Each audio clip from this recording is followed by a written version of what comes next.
ما كانوا فيه يختلفون ولو أن للذين ظلموا ما في الأرض جميعا ومثله معه لافتدوا به من سوء عذاب يوم القيامة وبدا لهم من الله ما لم يكونوا يحتسبون وبدا لهم سيئات ما كسبوا وحاق بهم ما كانوا به يستهزئون فإذا مس الإنسان ضر دعانا ثم إذا خولناه نعمة منا قال إنما أوتيته على علم بل هي فتنة ولكن أكثرهم لا يعلمون قد قالها الذين من قبلهم فما أغنى عنهم ما كانوا يكسبون فأصابهم سيئات ما كسبوا والذين ظلموا من هؤلاء سيصيبهم سيئات ما كسبوا وما هم بمعجزين أولم يعلموا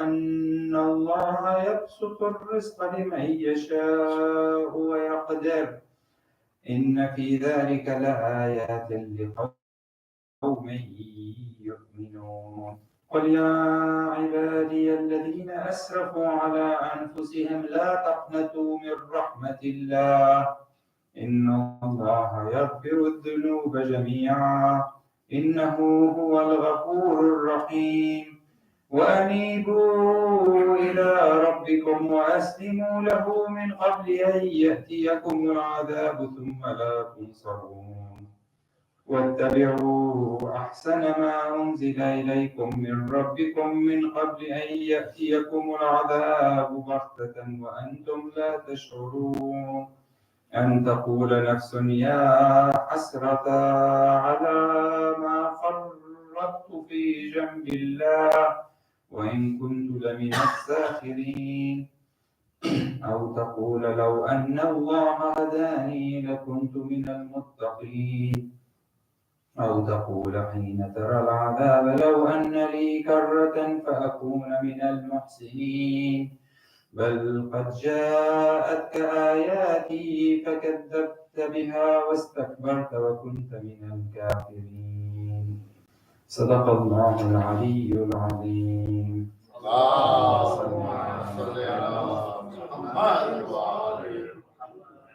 So, since we don't have time to finish the Tafsir Surah Al-Fatiha, I just hear the ayah 53. This is Surah Al-Zumar. Allah subhanahu wa ta'ala says, قُلْ يَا عِبَادِيَ الَّذِينَ أَسْرَفُوا عَلَىٰ أَنفُسِهِمْ لَا تَقْنَطُوا مِنْ رَحْمَةِ اللَّهِ إِنَّ اللَّهَ يَغْفِرُ الذُّنُوبَ جَمِيعًا إِنَّهُ هُوَ الْغَفُورُ الرَّحِيمُ. So Allah, we mentioned in Surah Al-Fatiha that Allah, Rahim, Rahman, Rahim, He has mercy on everything, even the kafirin.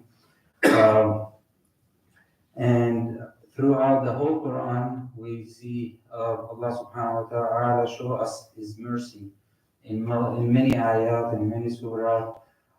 And this is, I think, one of these ayat that show the infinite rahmah and mercy of Allah subhanahu wa ta'ala. He said, قُلْ يَا عِبَادِي, say, O my servant, الَّذِينَ أَسْرَفُوا عَلَىٰ أَنفُسِهِمْ. So that means these are the servants who did so many bad things.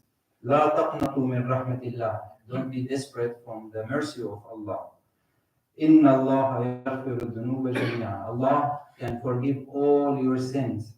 إِنَّهُ هُوَ الْغَفُورُ الرَّحِيمُ. He is the forgiving and merciful.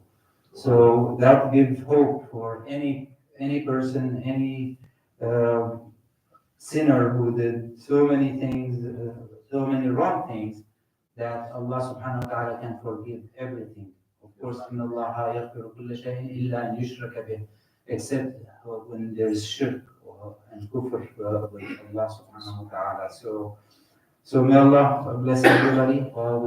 This is the month of mercy of Allah. We should continue asking with our dua of maghfirah and forgiveness for us and for all our mu'mineen and mu'minat. And may Allah bless everybody. And inshallah, this month will not finish without having all the mercy and maghfirah from Allah subhanahu wa ta'ala. Salawat ala Muhammad wa alihi.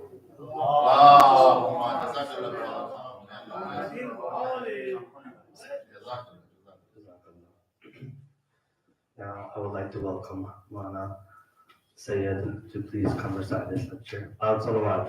Allahumma salli ala Muhammad wa ali Muhammad. عليه الصلوات اللهم صل على محمد وآل محمد.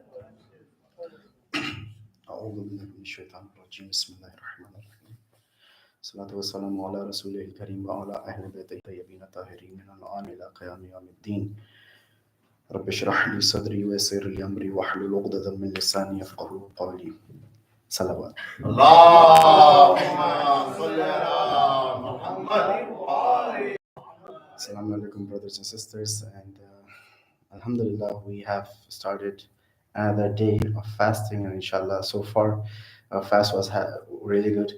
We felt the thirst, we felt the hunger. That's good, because when we do that, it means we are doing something, right? So inshallah, even if we didn't feel it, that's fine, because our niyyah was to, whatever Allah asks us to do, we have to do that. Uh, this is the base point, like the brother was saying here, that the kufr and shirk and iman and mu'min, these are the main demarcation here is if you are listening to what Allah is saying and working on that. We can have other titles, we can have our other families. In that sense, a Christian, now you have to brace yourself a little bit. A Christian could be a mu'min too. Maybe he's a Christian because he was not in the environment where the Islam was introduced to him. On the other hand, a Muslim born in a Muslim family, in a Shia family, in a Syed family, could be not a Muslim if he's doing kufr deliberately.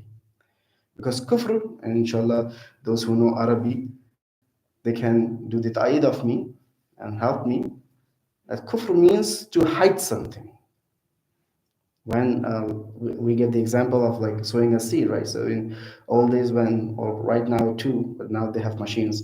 When they used to sow the seeds in the ground and they were hiding it with the dirt, that act was known as kafara. So a person who is hiding the truth is a kafir person. So a person who knows that Rasulullah sallallahu alaihi wasallam اللهم صل على محمد وآل محمد was the prophet of Allah and is the prophet of Allah, and Imam alayhi salam are his progeny, and all the prophets before him are the prophets of Allah. He knew it, but he was not telling other people. He's not telling himself. Then he is the real kafir, right? So inshallah, we just just to start up these things, it is kind of linked to the discussion we are doing here, but just to have these small talks to ourselves, talks to others. Before we talk to others, we have to have these kind of small talks to ourselves when we are fasting. We are fasting just not because my father and my parents said that I have to fast in these 30 or 29 days, but it has some meaning. It's just because Quran says that we have kutiba alaykum as-siyam. We asked you to fast in these days. I have to, again, please don't take my words. These words are kind of, might have some negative connotation here, but inshallah, we can explain it.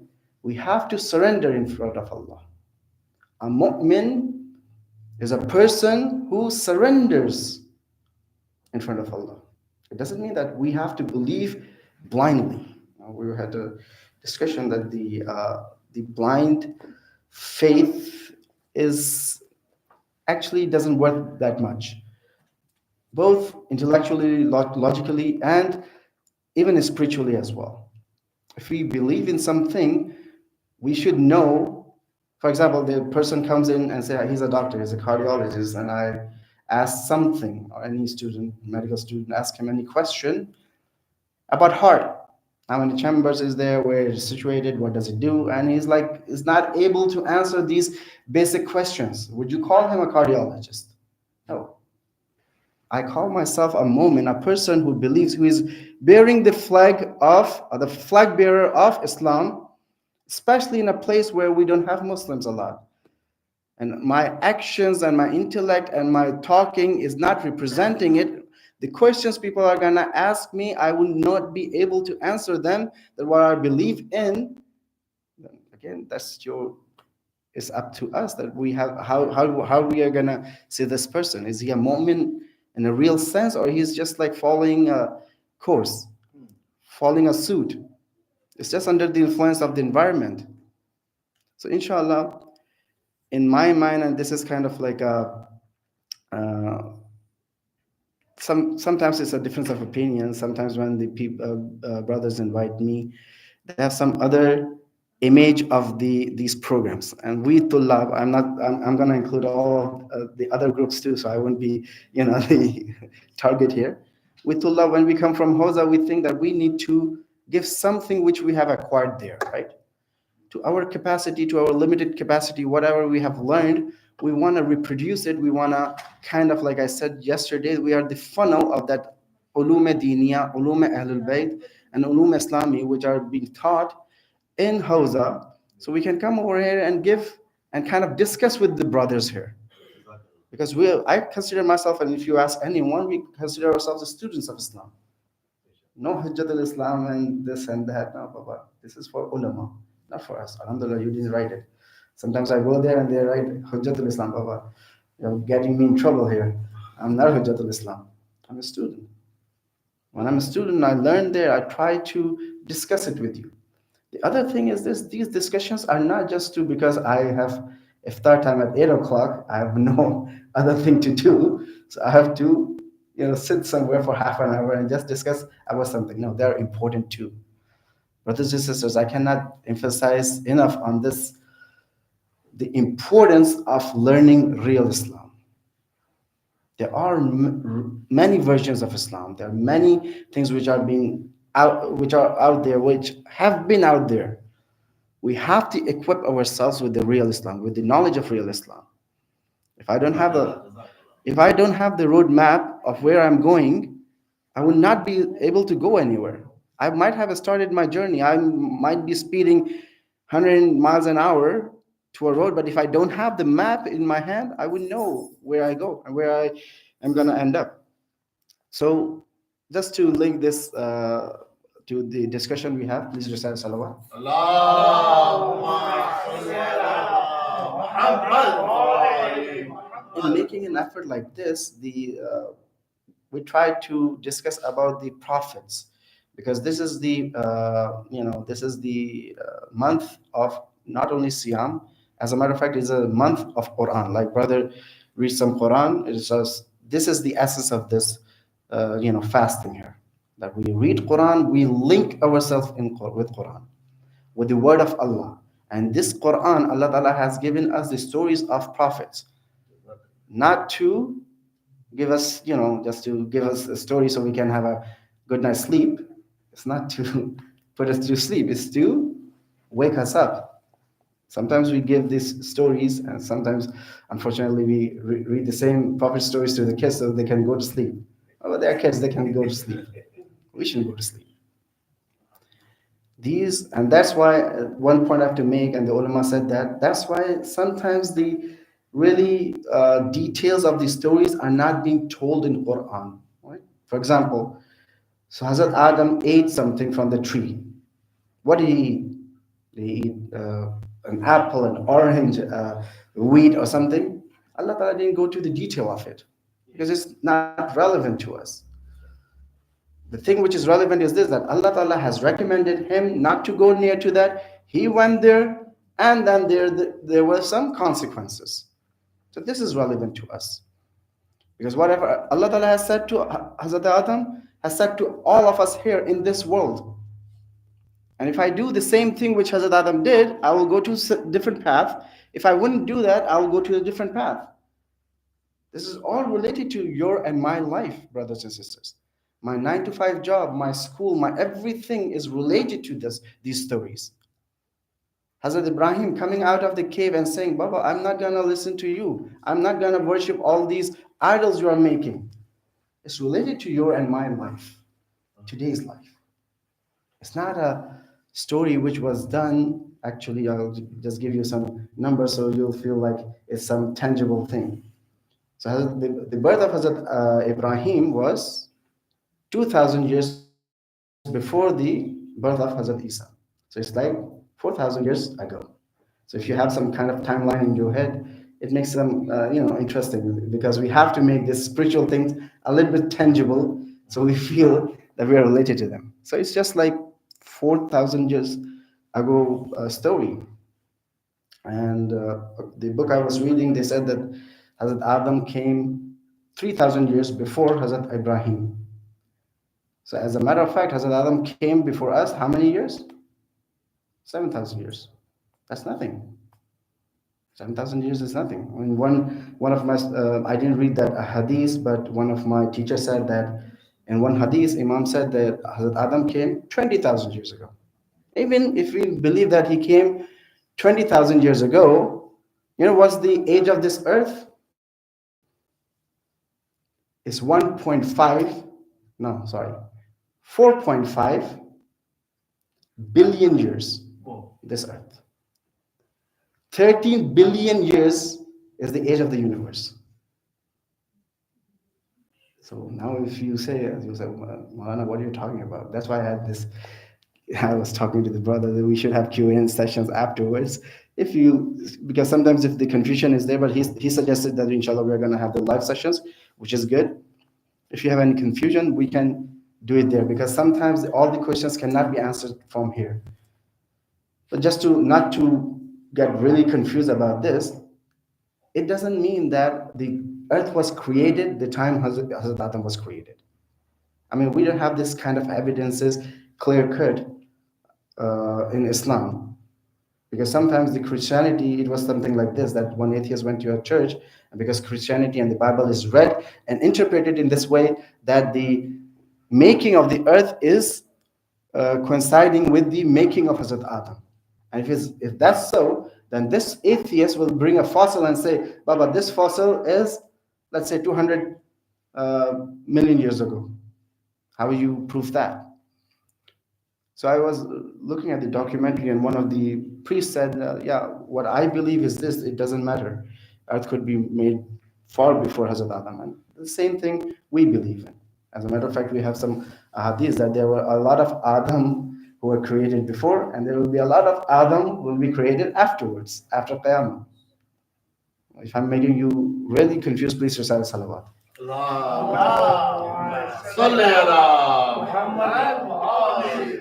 But if this confusion is good and we can grow with this, please recite Lavra Salawat.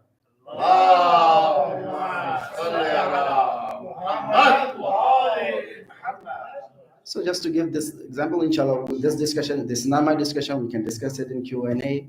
Hazrat Ibrahim alayhi salam came just 4,000 years ago. We can relate to him. It's just like, you're my grandfather. He is, right? Inshallah. Because when Allah Ta'ala says Ibrahim was an ummah, he actually made the ummah as a person and then within his progeny. And then we are going to go there too, that what's Bani Ismail and what's Bani Ishaq, and how were they different, and how were they in different places. How the Bani Ismail were in Mecca, and Bani Ishaq were in Palestine of nowadays. I think they call it Canaan at that time. Inshallah, we'll discuss about that too. But the few things which we have to discuss today, because I said one thing, as a matter of fact, one terminology I used, and that was fitra. And again, we are going to bring these terminologies, we're going to just say a little bit, we cannot go into details of it. Because fitra by itself is this, that I have to sit here at least 4 or 5 times and discuss about that. Just one word of Quran could be like this. And I'll do it 4 or 5 times because my knowledge is limited. But those who have unlimited knowledge, they will say, bring me one ayat of Quran and I'll explain it to the rest of your life. Like Imam Ali. When you sit on the Minbar Saluni, he'll say, ask me anything you want to ask. Because I have unlimited knowledge. Well, we really small drops of that knowledge of Ahlul Bayt alayhim salam, brothers and sisters, have no doubt about that. The ulama and the hawza, they are the drop and droplets of the ilm Ahl Bayt. This is the ilm of ladunni. That's the ilm which Imam Ali was talking about. Saluni, saluni ilm. The ilm Imam had in his heart, he has given to his, followers, and it trickled down to us. Have no doubt about this. I'm not saying whatever is being said from the member is from Imam Ali, but the majority of it is it. It's like that. But sometimes, like I said, when you have, fake coach purses, I don't know what new brands are right now. I don't know. I'm really old. In my time, the coach purse is a thing right now, right? Right? What's the brand for the brothers, the good brands? You guys are so humble, mashallah. You don't wear any branded things. Any good brand, right? When you say any good brand, whenever you see a fake copy of that brand, it means that the real thing is there. So if you see, na'udzubillah, if somebody is giving you a fake ilm, he's imitating the real ilm. So real ilm does exist. Unfortunately, sometimes what happens when we see the fake ilm, we say, oh, Baba, nothing is ilm, nothing is like a knowledge, nothing is taking us anywhere. We are just in the middle of nothing, in a darkness. We are born to, I don't know, just eat and sleep and then go to bed. And then go to bed of, qabr. Like they said, eat, sleep, and repeat, right? We're not born for that. Because the real ilm is there, and that real ilm is from Anbiya alayhi salam and Aimam alayhi salam. So we're talking about fatra, and fatra, we said like the lexical meaning of fatra is to split open.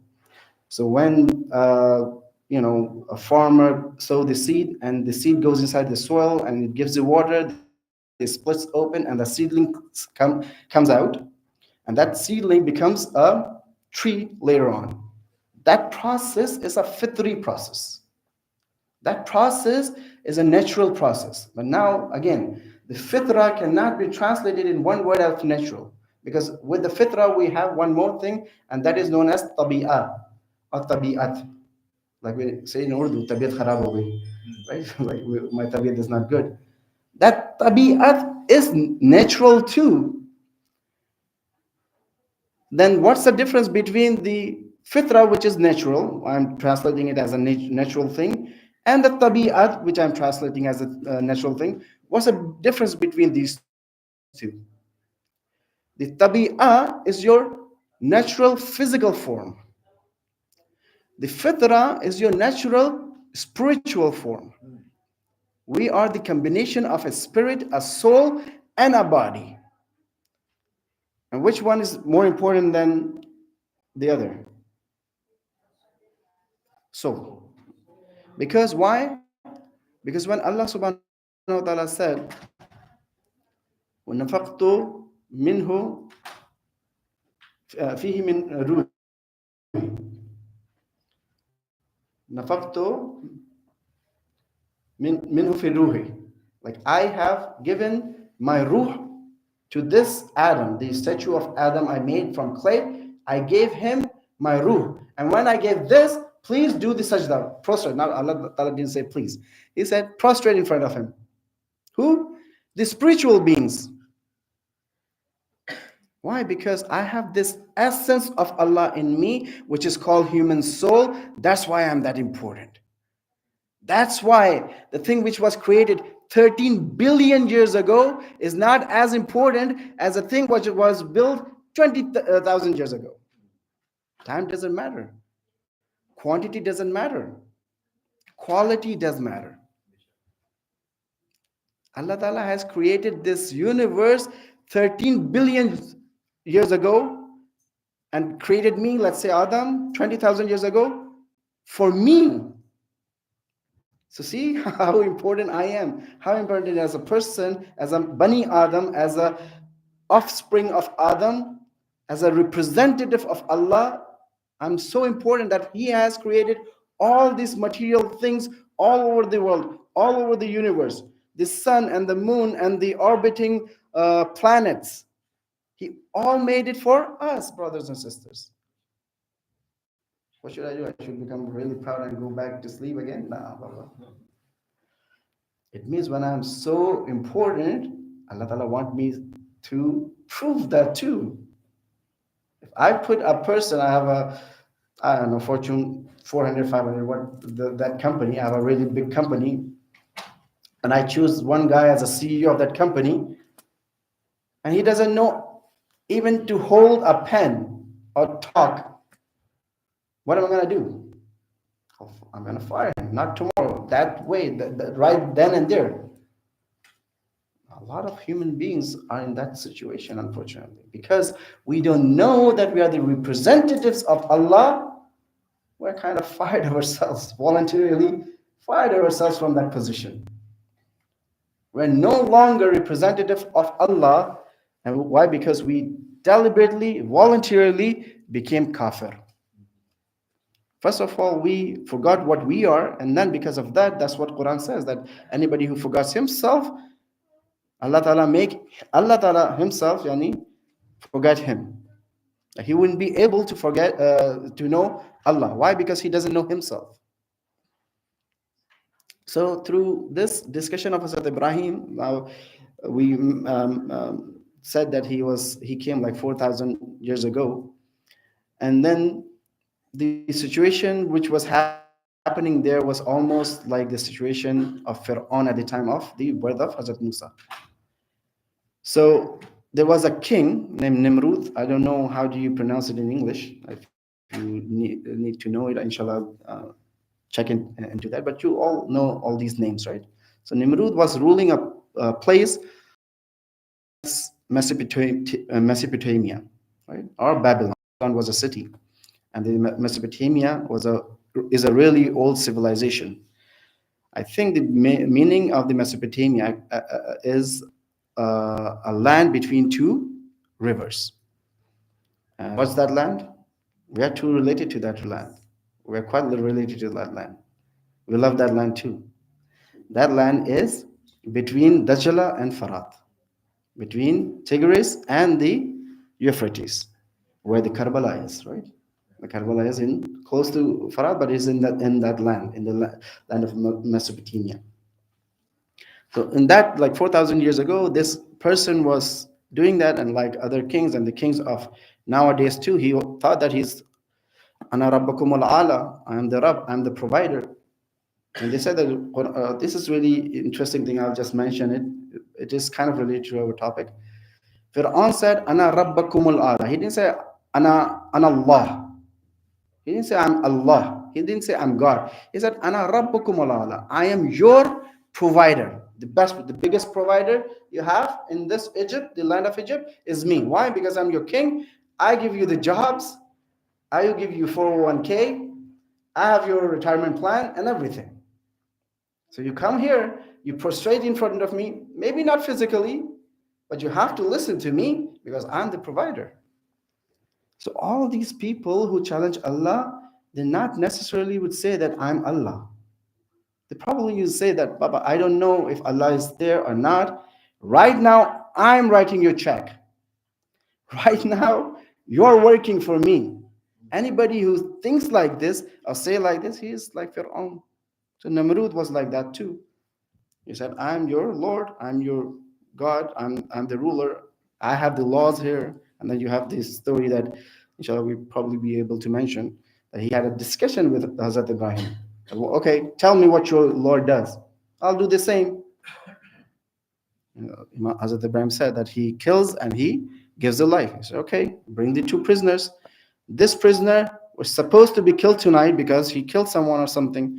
And this one is supposed to be freed tonight because he didn't do anything. But because I have the ikhtiyar and the power, I'm gonna kill the person who was not supposed to be killed and set him free was supposed to be killed.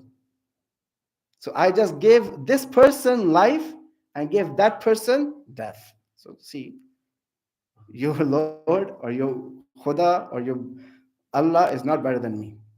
Then Hazrat Ibrahim brought this thing, another argument, that he brings the sun from the Mashriq and the sun sets in the Maghrib. Then Quran says that he didn't have answer. The lords and the Namrud and the Fara'in of modern days might bring that to you too and me as well. Okay, We can bring the sun out from west if you want. We need a not better Ibrahim, but the new answers from Hazrat Ibrahim, right? So that's why we have to follow the seed of Ibrahimiyya. We need to answer people who come out like this, who can say that, okay, you know what, we can make your days your night and your nights your days. We can just go up there and blow up the moon or whatever. I mean, then you wouldn't have any, this kind of a fight. We will have 30, the moon sighting. You won't have any moon sighting fights or battles. There won't be any moon because we'll nuke it. People would think, say like that. Because, brothers and sisters, at that time, Hazrat Ibrahim gave the answer, and that answer cannot be refuted by Nimrud, because that's the power of intelligence of that time, those people. But let's say the people became really intelligent now. I don't know, soon they'll be teleporting, and the plane will be flown by AI, not even a pilot. The AI pilot would be sitting there, flying your plane. It could happen like this. But does it mean that it's gonna have any problem with my religion and my belief? No. It will have that if I don't have the knowledge of the religion. If I have the knowledge of the religion, these things shouldn't bother me. I don't believe in God because I didn't know the technology. Now I know the technology. Now I know how the lunar and solar eclipse happens. That's the argument, right? The atheists give the argument like this. They said, like, because the Vikings, they didn't know that there was a lunar eclipse, so they believed in a wolf god, and they believed that the wolf is eating, that wolf god is eating, and they started making noise. So when the eclipse was waning down, they say this wolf god is going away. My belief in Islam and Islamic rulings and Islamic Sharia and in Allah subhanahu wa ta'ala, it's not like this.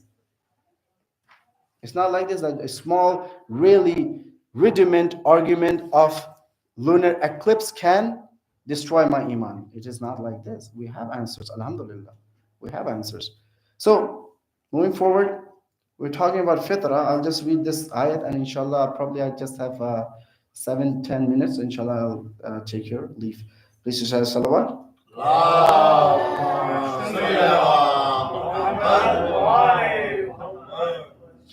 So it's an ayat of Surah Rum, ayat number 30.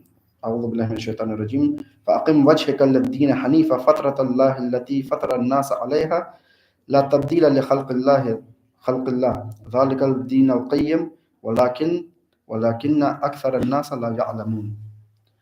Now when it says فأقم وجهك للدين حنيفا, right? What Allah Ta'ala is saying, aqim, like to stand, to face. Wajhika lid-deen hanifa. Face towards this deen hanif. We have Ibrahim Hanif, and then we have deen hanif. So the deen hanif is the deen of Ibrahim. The religion of Hanif is religion of Ibrahim. Now what this word hanif means? Hanif means someone or something which is standing on their 2 feet and they're mu'tadal. It is like moderate. Standing firmly and with moderation. Sometimes when we say that this moment is really good moment, he's moderate, what does the moderation comes in our mind?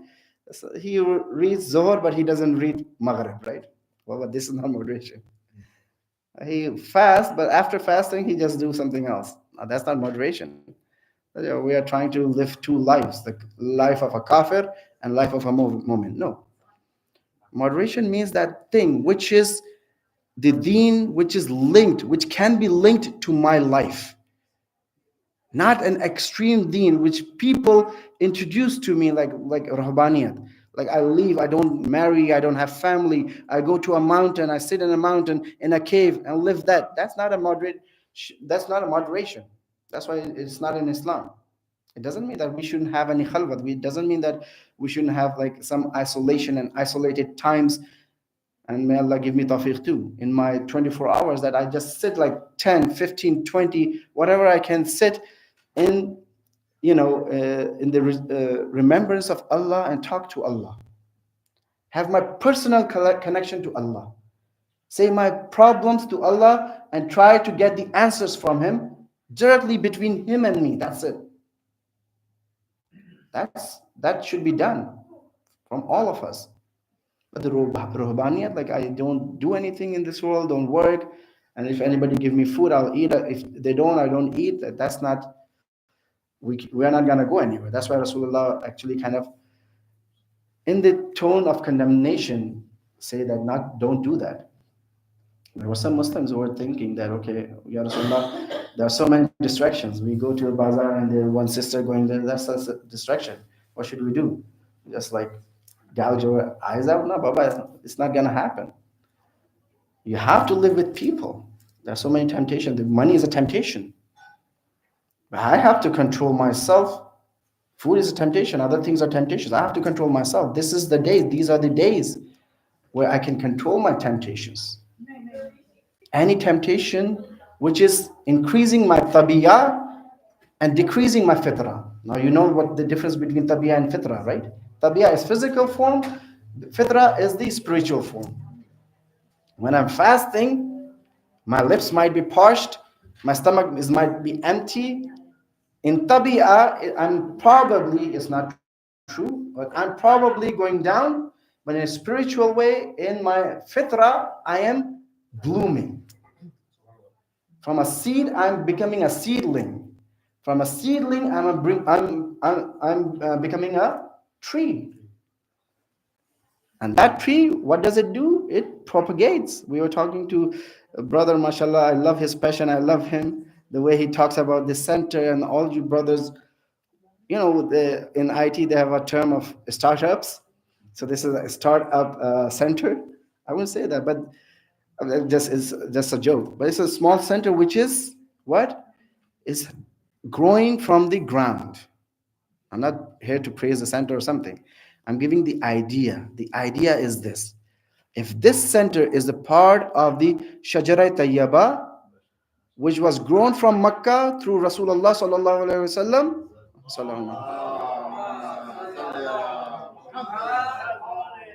then if it's a seedling right now, it'll become a tree. And when it becomes a tree, then it's gonna propagate the message of Hazrat Ibrahim, the message of Tawheed, the message of Rasulullah sallallahu alaihi wasallam. So just to give you this in the middle of it, I think I just have like a few minutes to conclude this discussion. We discussed about fitra. Why we discussed about fitra is this, that when this was happening, what happened? The mother of Hazrat Ibrahim, she had to take him somewhere, because otherwise he would be killed by Namrud, because Namrud said any boy of that age or something should be killed. Even the pregnant woman should be killed, so she can, or if as soon as she gave birth, that child has to be killed. So I wouldn't have any threat to my to my government. So Hazrat Ibrahim's mother had to take him and hide him in a cave. We were talking about Ruhbaniyat and everything, but there's another part which is kind of like really, we have to like sit down and think about it. Hazrat Ibrahim lived in that cave till 13 years of age, but he was growing really quickly. That's what the riwayat says. I don't know if his mother was not able to go every day, or she would visit him like few days in a month or so, because the Namrud had intelligence agencies and all those things watching everyone who is going there and what. So she had to hide him in a really proper way.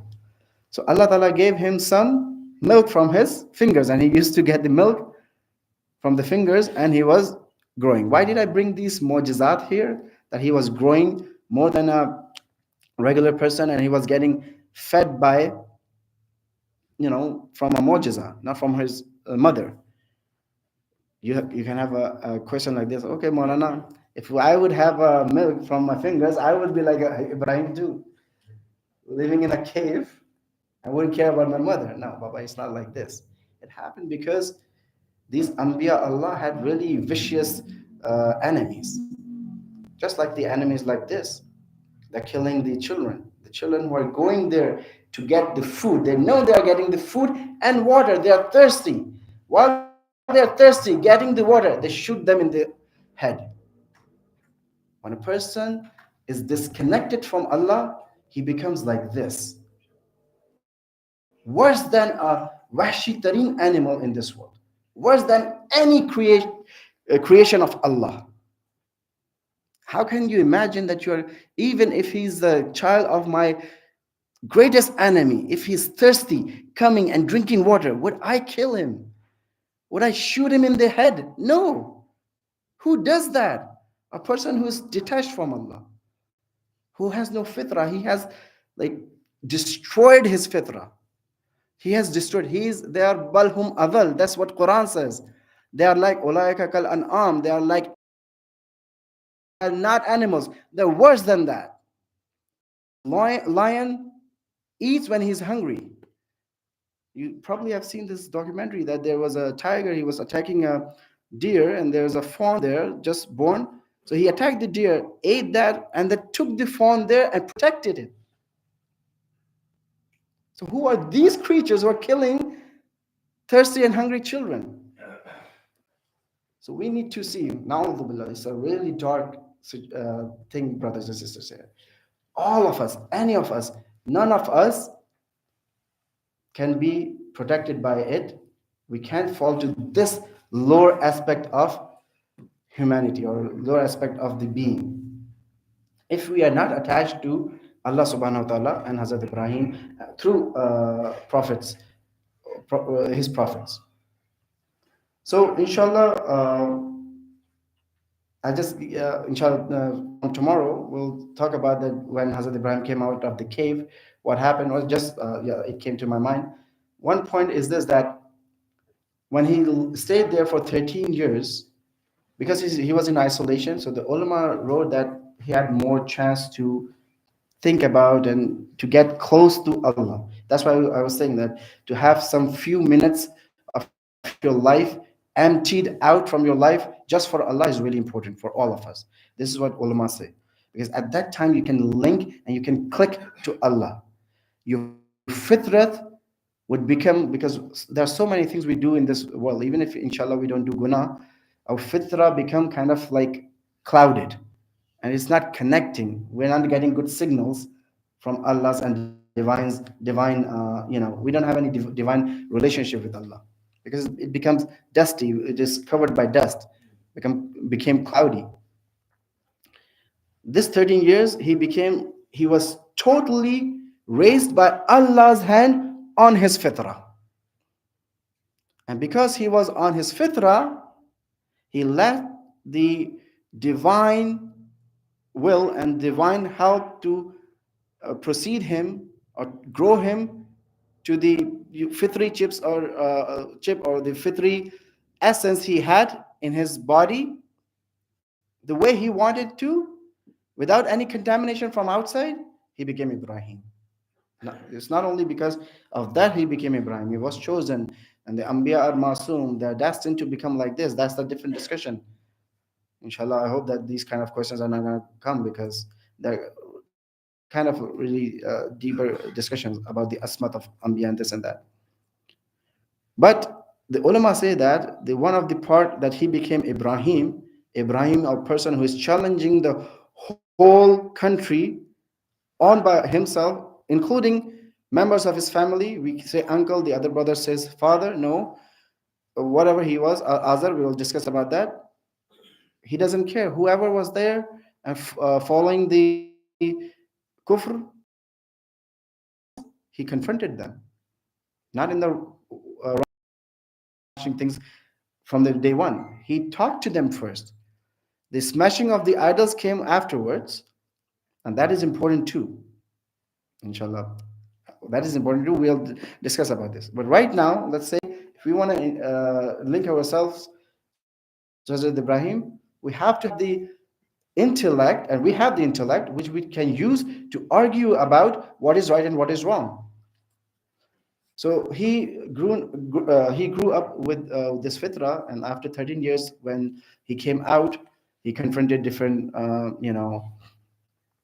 idolaters, uh, the idol worshippers. Uh, we're gonna and they were like the people who are worshiping stars and moons and stuff like this. So inshallah, we're gonna talk about this tomorrow. Today, well, the conclusion was this: that if we keep our fitra like untainted and pure, Allah Ta'ala is gonna guide us to Himself, towards His Tawheed. Inshallah, we'll become a follower of Hazrat Ibrahim. Please recite salawat.